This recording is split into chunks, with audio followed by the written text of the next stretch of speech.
May 3rd, 2007. A warm evening on the Portuguese coast. The air is calm. Families are dining. Laughter carries in the breeze. But inside one small apartment, a mystery is about to unfold. One that will grip the world for decades.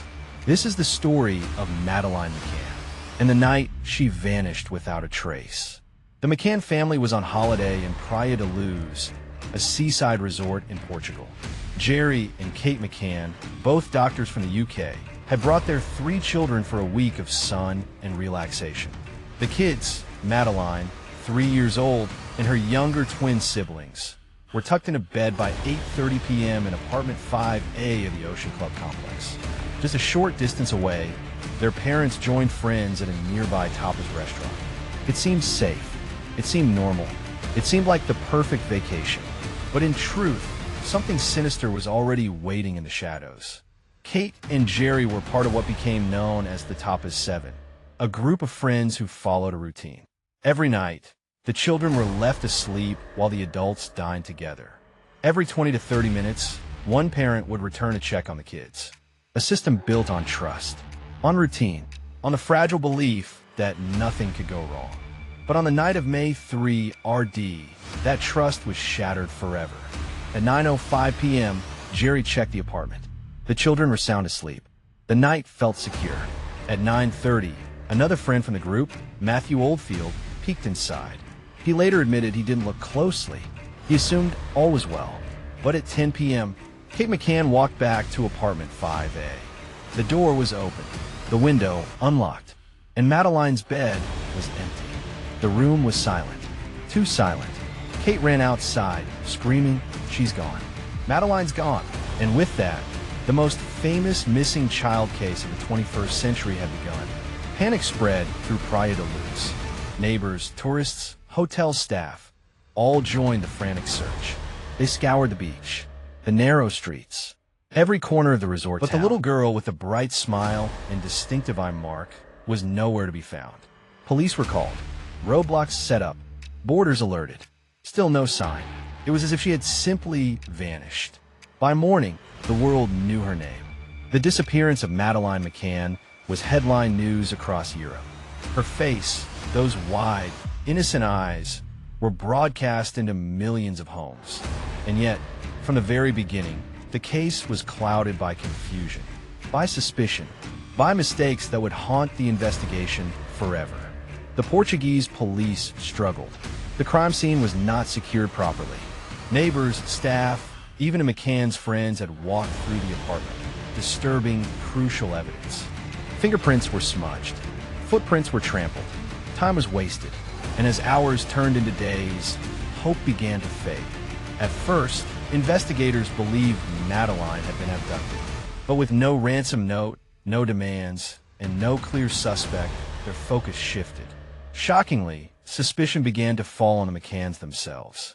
Whispers spread. Had Kate and Jerry staged a kidnapping? Had something happened in that apartment that they were trying to cover up? Theories multiplied. Every media outlet had a different story. And through it all, the McCanns insisted they had nothing to hide.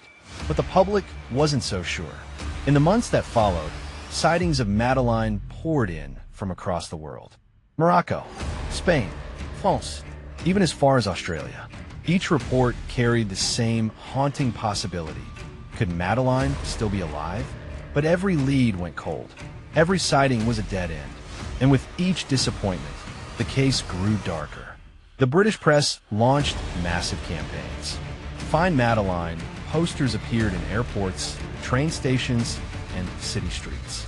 Millions of pounds were raised to fund private investigations. Celebrities spoke out. The Pope blessed the McCanns at the Vatican. The disappearance of this little girl had become a global obsession. But the more attention the case received, the more the truth seemed to slip away. Here's the cruel irony. Everyone was searching. Everyone was watching. And yet, if Madeleine had been taken by a stranger, her abductor could have been walking freely among the crowds unnoticed. Every smiling neighbor, every helpful tourist, every passerby, any one of them could have been the one who carried her away into the night. Police changed their theories repeatedly. Some believed it was a burglary gone wrong. Others thought it was a planned abduction by a trafficking ring. Still others whispered that the McCanns themselves had hidden something darker. The truth was lost in a storm of speculation, and Madeleine's face became less a child's photo and more a symbol, a haunting reminder of innocence stolen. Years passed. The McCanns never stopped searching, never stopped believing, and yet each year brought more frustration, more rumors, more pain. In 2011, the case was reopened by British authorities under Operation Grange. Detectives pored over thousands of documents, re-interviewed witnesses, and re-examined leads. And then a new suspect emerged. A German drifter with a violent past. A man already imprisoned for other crimes. His name, Christian Bruckner. Could this shadowy figure be the key to unraveling the mystery? Was Madeleine McCann still alive, somewhere out there? Or had the answers been buried long ago, hidden behind lies, mistakes, and silence? The truth was closer than anyone realized. Born in Germany, Bruckner's life was defined by trouble. As a teenager, he drifted into crime, theft, drug trafficking, violence. His record stretched across borders, from Portugal to Germany. By 2007, the very year Madeleine vanished, he was living just miles away from Praia da Luz. A man with no roots, no stability, and no conscience. And yet, he blended in. Just another drifter. Just another face in a crowd. Police later uncovered a chilling detail. On the night Madeleine disappeared, Bruckner's phone was traced near the Ocean Club Resort. A silent signal, placing him in the area at the exact time of the crime. But didn't stop there. Shortly after Madeleine's disappearance, Bruckner allegedly boasted to a friend that he knew what happened to her. A cryptic claim, a sinister whisper, and yet, for years, it went unnoticed. By 2020, German prosecutors publicly declared Bruckner the prime suspect. They were confident, too confident. They even claimed Madeleine was dead, though they had no body, no crime scene, no definitive proof. Still, they insisted. The man's criminal history was damning. He had already served time for child abuse and sexual assault, and now all roads pointed to him. But here lies the tragedy. The evidence was mostly circumstantial, enough to cast suspicion, not enough to secure justice. Let's step back. The timeline paints a grim picture. 2007, Madeleine vanishes. Bruckner is in Portugal.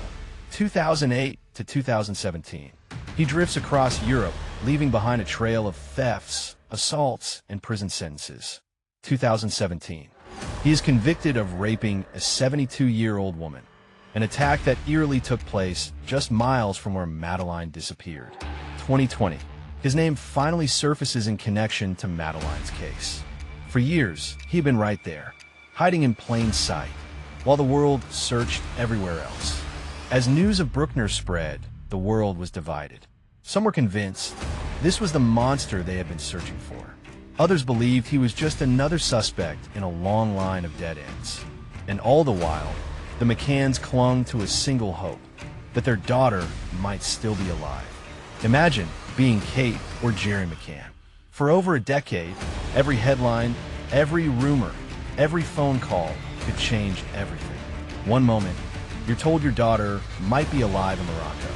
The next, you're told she's dead in Portugal. The cruel back and forth, the endless uncertainty, the hope and the heartbreak is a torment no parent should ever endure. Even as Bruckner remained behind bars for other crimes, investigators struggled. No DNA, no body, no clear trail leading back to Madeleine. Yes, his phone was near the resort. Yes, his past was disturbing. But suspicion alone is not justice. And so, the world waits. For answers, for closure, for truth. To this day, theories continue to swirl. Some believe Bruckner acted alone, an opportunistic predator who saw a window open and struck. Others suggest a trafficking ring, organized, deliberate, and terrifying. And then, there are still whispers that the truth lies closer to home, that perhaps the McCanns themselves know more than they've ever revealed. But the one thing everyone agrees on is that Madeleine's fate remains the greatest mystery of them all. It has now been more than 16 years. Madeleine would be an adult, her childhood stolen, her future uncertain. And yet, her photo remains frozen in time. A 3-year-old girl with a bright smile and one distinctive feature, her right eye, marked with a rare defect that a face the world will never forget. Here is the chilling truth. If Madeleine is gone, we may never know how. If she is alive, she may not even remember who she once was. Somewhere, out there, the answers exist, buried in silence, guarded by fear, hidden behind lies. And until they are found, the story of Madeleine McCann will remain unfinished. But perhaps the greater tragedy is not only the loss of one child. It is the reminder of how fragile safety truly is, how quickly ordinary life can shatter, and how easily innocence can be stolen. Madeleine's disappearance is more than a case. It is a warning that evil does not always hide in shadows. Sometimes it walks openly in the daylight. For parents, for communities, for all of us, the lesson is this: never take safety for granted. Never assume it can't happen here. And never stop demanding truth, no matter how long it takes. The story of Madeleine McCann is a wound that refuses to heal, a riddle that resists answers, a mystery that may never be solved. But as long as her name is spoken, as long as her face is remembered, her story is not truly gone. This is the enduring legacy of Madeleine McCann. Her story remains unsolved, but her memory lives on. If you want more cinematic true crime documentaries like this, subscribe now, because the mysteries don't end here. What do you think really happened to Madeleine McCann? Share your theories below. Don't forget to subscribe for more chilling true crime stories.